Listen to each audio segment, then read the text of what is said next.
এর আগমন।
সেই স্বাদ মুড়মুড়ে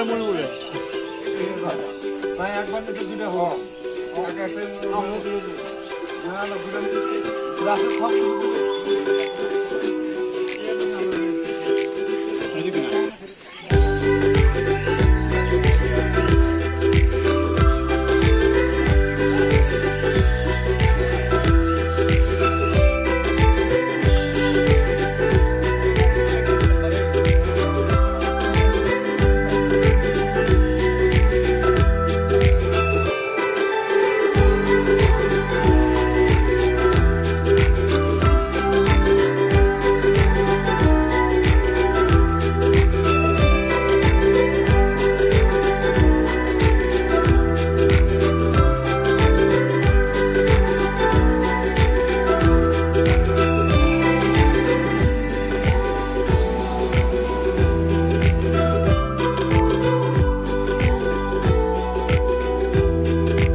সারা জীবনে ধারণ করছেন মানুষকে নিয়ে গবেষণা করে। এবং দেখবেন এই পৃথিবীতে কিন্তু কোটি কোটি মানুষ জন্মগ্রহণ করছে, তাদেরকে কিন্তু কেউ স্মরণ করেন না। কিন্তু অথচ লালন শাহ কিন্তু খুবই সাধারণ জীবনযাপন করছেন। সাধারণ জীবনযাপন করেও কিন্তু তিনি এখন কোটি মানুষের অন্তরে কিন্তু রয়েছেন। এবং এই পৃথিবী যতদিন বেঁচে থাকবে ততদিন লালন শাহ বেঁচে থাকবেন। এবং আপনারা হয়তো জানেন যে লালন শাহকে নিয়ে অনার্স মাস্টার্স করা হচ্ছে সারা বাংলাদেশের। তিনি বিখ্যাত ব্যক্তি, কত লোক এখানে জন্মগ্রহণ করছে, তারা কিন্তু তাদেরকে কিন্তু কেউ স্মরণ করেনি এবং তারা এই পৃথিবীতে থেকে নিশ্চিহ্ন হয়ে গেছেন। কিন্তু লালন শাহ কিন্তু বেঁচে আছেন, মানুষের জন্য যারা কাজ করেছেন তারাই কিন্তু বেঁচে আছেন। এই প্রেক্ষিতে আমি বলতে চাই যে আমরা ধর্মকর্ম করার পাশাপাশি আমরা কিন্তু মানুষদের নিয়ে খেয়াল করতেছি না। আমরা কিন্তু একবারে অমানুষ হয়ে যাচ্ছি। আমাদের যে খাদ্যের ভেজাল যে দেওয়া হচ্ছে, এই খাদ্যের ভেজাল খাদ্যগুলো খেয়ে কিন্তু আমরা মানুষরাই কিন্তু মানুষের দ্বারাই কিন্তু মানুষের ক্ষতি হচ্ছে। এখন আপনারা যে ওষুধ খান, ওষুধের মধ্যেও এখন ভেজাল কিন্তু ঢুকে গেছে। আপনারা যে খাবারই খাবেন সেই খাবারই কিন্তু ভেজাল। এই ভেজালদার একটা কারণ আছে, যারা এই ভেজাল দিয়ে দিয়ে তারা ব্যবসা করতেছেন। কিন্তু এই ভেজাল খাদ্যে ভেজাল দিয়ে তারা মানুষের অসুস্থতা তৈরি করতেছেন এবং অসুস্থতা তৈরি করে সেই অসুস্থতার থেকে পুঁজি করে কিন্তু তারা মানুষের পকেট চুষতেছেন। পকেট চুষে কিন্তু তারা বড় লোক হচ্ছেন। অথচ তারা কিন্তু 5 ওয়াক্ত নামাজ ঠিকই পড়তেছেন, আল্লাহ রাসূলের নাম করতেছেন, তারপরে মাথায় দাড়ি জুব্বে একবারে পাইকে গেছে, যা বলে শেষ নেই। কিন্তু মানুষের জন্য কোনো কাজ করতেছেন না তারা। আমার শেষ কথা হবে, আমরা আমাদের ইসলামে কিন্তু মানুষের নিয়ে কিন্তু কাজ করার কিন্তু নিয়ম আছে। কিন্তু আমাদের ইসলাম বলেছেন যে তোমরা মানুষের নিয়ে কাজ করো। আমাদের তাই নামাজ পড়তে হবে, রোজা করতে হবে, সেই সাথে সাথে আমাদের মানুষদের নিয়েও কিন্তু আমাদের কাজ করতে হবে। আমরা এখানে আসে অনেকটা আনন্দিত হলাম। আমাদের আজকে এই সফরটা সারিকান্দি মডেল প্রেস ক্লাবের যে মানুষটি আমাদের সফরের সঙ্গী হিসেবে ছিলেন, সারিকান্দি পৌর বিএনপির সম্মানিত সভাপতি জনাব শাহাদ হোসেন সনি ভাই, তার সার্বিক সহযোগিতায় আমরা এখানে আসতে পেরেছি। আমরা সারিকান্দি মডেল প্রেস ক্লাবের যারা সাংবাদিক আছে খুব আনন্দিত যে এরকম এই যে লালন একজন বাউল শিল্পী ছিলেন, তার চিত্রকর্ম আছে, হয়তো মানুষটি আজকে নেই, বেঁচে নেই, তার যে চিত্রকর্মগুলো, তার ব্যবহৃত জিনিসগুলো, এবং আমরা দেখি এখানে বাংলাদেশ বিভিন্ন দেশের মানুষ এখানে তার এই চিত্রকর্মগুলো, তার গানগুলো শোনার জন্য ভক্তরা ছুটে আসে। আমরাও সারিকান্দি থেকে এসেছি এবং অনেক কিছু দেখলাম, ভালো লাগলো। আমার মনে হয় যে প্রত্যেকটা মানুষেরই কিছু সময় বিনোদনের প্রয়োজন আছে, এখানে আসলে পরিপূর্ণ একটা বিনোদন পাওয়া যাবে এবং অনেক কিছু শেখার আছে। আমরা বিভিন্ন লালন একাডেমিতে যাই, বিভিন্ন জেলা উপজেলা লালন একাডেমি আছে, সেখানে কিন্তু লালনের যে শুদ্ধভাবে গান যেটা সবাই শোনায় কিন্তু সেটা আমরা শুনতে পারি না।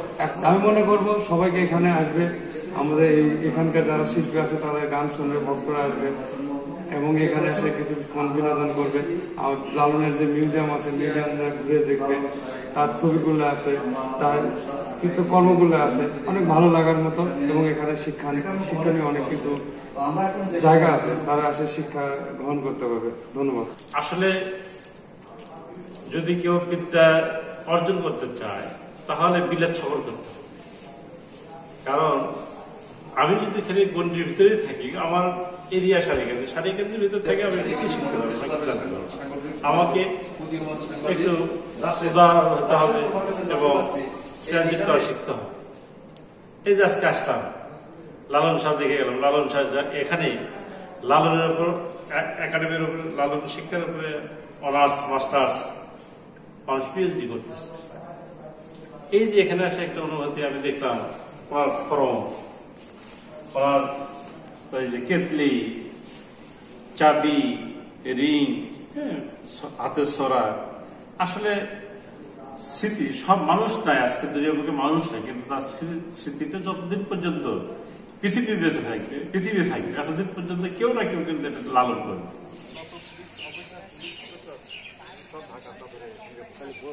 ব্যাপারটা বগুড়া মানে কি, বগুড়া মানে বগুড়া ব্যবসা।